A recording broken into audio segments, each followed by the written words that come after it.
Hello and thank you for joining us. My name is Davy Dice and today we are at Zuri TV and we are going to talk about business matters.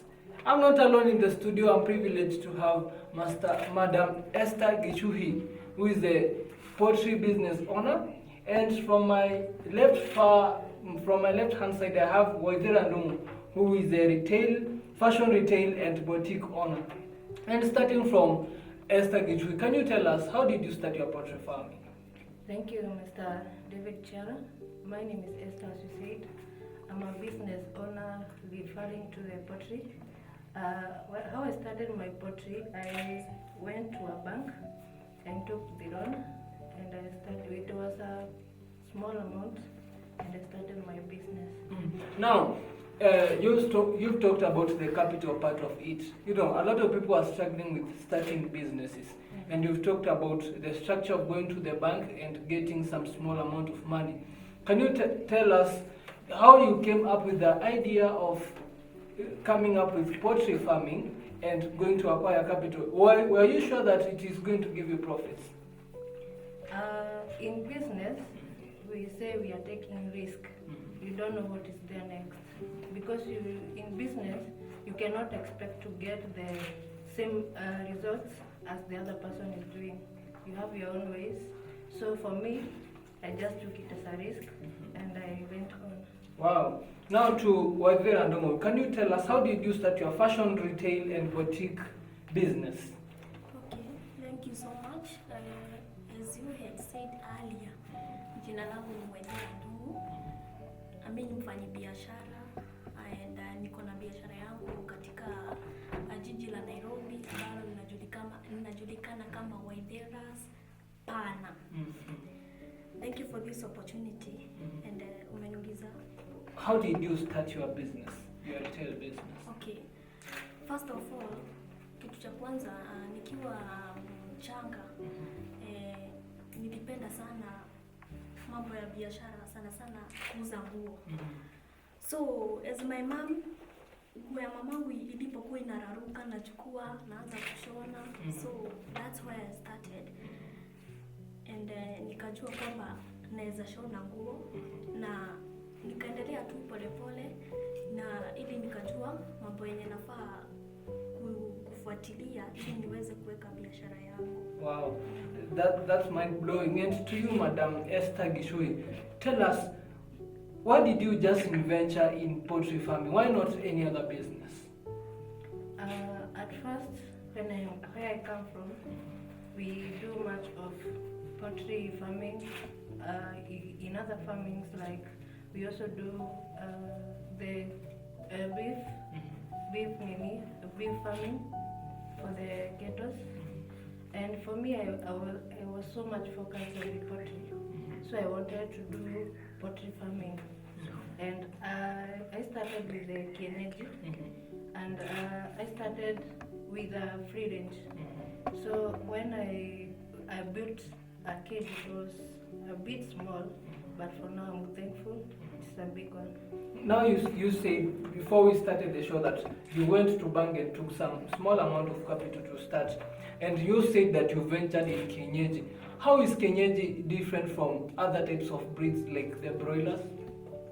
For kienyeji, one, it's a free range. You list them in a free range, so you will just keep them free. It's not a must to go on and off putting food. They go even fighting for themselves, and even if they take a longer time to mature, they are the best because they have the good quality of meat and the good quality of eggs. Yeah. Now, back to you, Madam Waithera Rehab. Can you tell us, how do you ensure that you get profits in your business? Okay, hilo ni swali nzuri sana. What I usually do ama chenye nafanyanga ili kuhakikisha nimepata faida. No. First of all, I have to talk to my customers well. Uongeleshe vizuri. So that association, customer ukimwongelesha vizuri kesho atakuja kwako. So that's one thing I ensure I do. The second thing is that vitu zenye zinatokea mpya ama cause nguo ni kitu ikitokea hii mwezi unasikia the next time kuna ingine imetokea.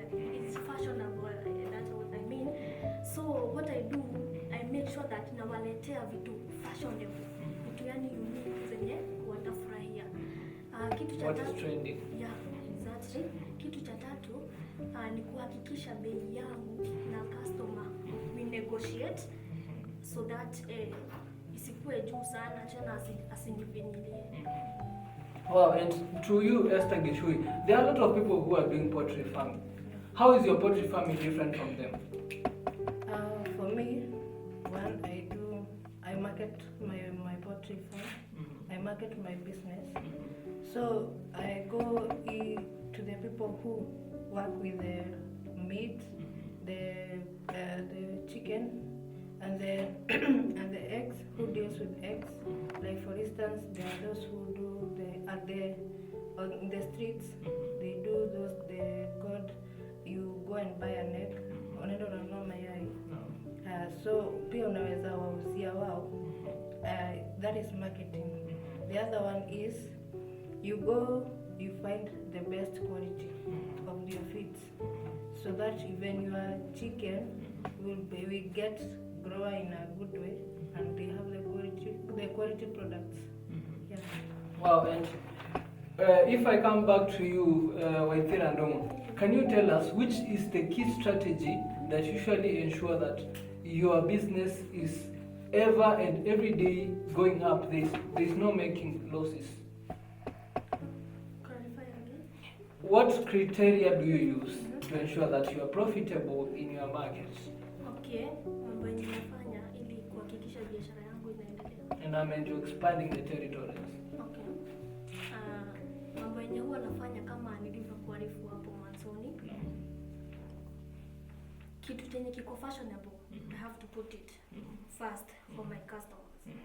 Kitu cha pili, the negotiation. What I talk to them, hiyo ni kitu ya pili. And then something I will add ni kurekodi. I make sure that nikiuza, I have to record so that nijue hapa na make loss and make profit. So I have that record which inanionyesha venye biashara yangu inaendelea. Now, just to end, statistics have shown that people who have engaged in business, if you count profit is to loss, inakuwa they are to some point making some losses. Which, starting from you, Rehab, which is the criteria that you use to ensure that you may avoid pata losses in your business?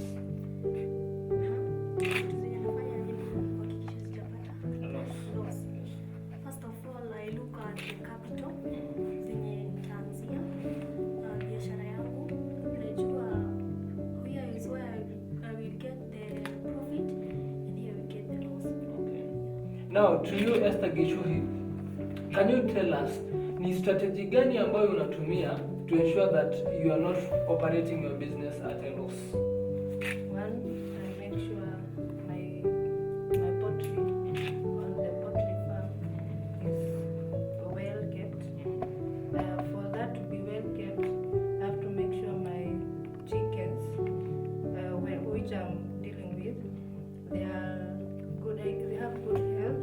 They live in a clean place, because even that also matters in marketing. Because there's no one who come to buy a sick chicken. There's no one who want to have a dirty chicken, because they will be wondering if the outside is like this, what about the inside? Wow. Yeah. So they look at you. That is how you usually make sure that you are operating at a profitable level.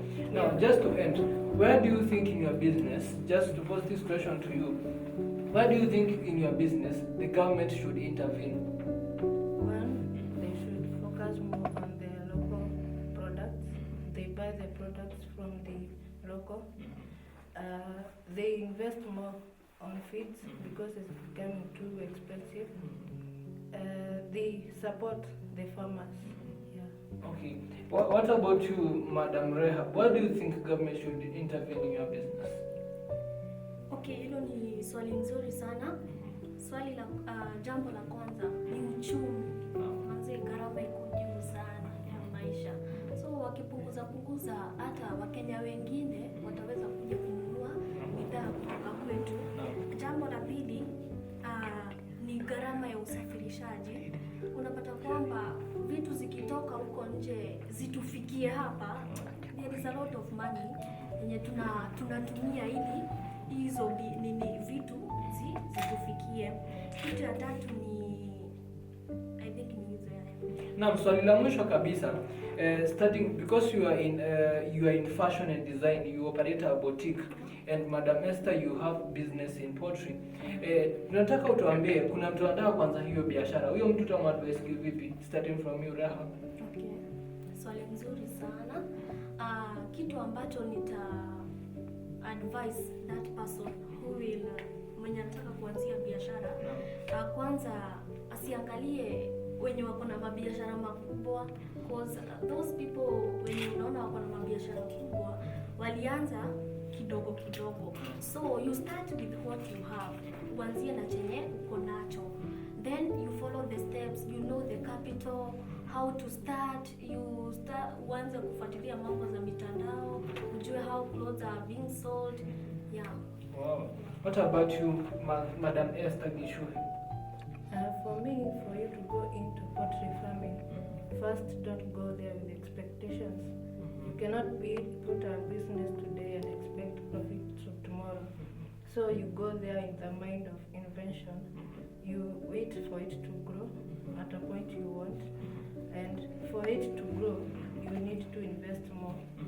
So you reduce your expectations, and also know where you will be so free and fine to go to get the capital.